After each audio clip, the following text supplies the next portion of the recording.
البدایه و نهایه آقای ابن کثیر، جلد شماره 8 صفحه شماره 280 چاپ دار ابن کثیر، روایت رو از ابن عساکر نقل میکنه که میگه طایفه ای از مسلمان ها وقتی رفتن برای جنگ با روم یک کنیسه ای رو اونجا پیدا کردن در روم.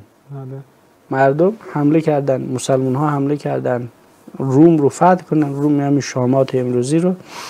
یک کنیسه ای در اونجا پیدا کردن که در اون کنیسه یک لوحی بود. در این لوح چی نوشته بود؟ اترجو امت قتلت حسینا شفاعت جده یوم الحساب.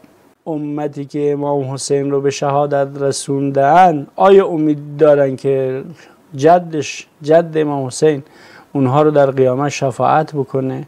این مطلب رو کی که نوشته؟ اینا که رفته بودن گفتن آقا این لوح رو چه کسی نوشته؟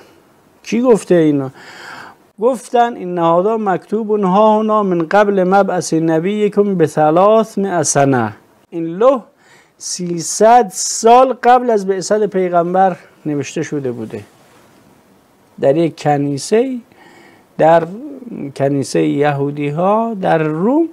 300 سال قبل از بعثت این مطلب نوشته شده بوده.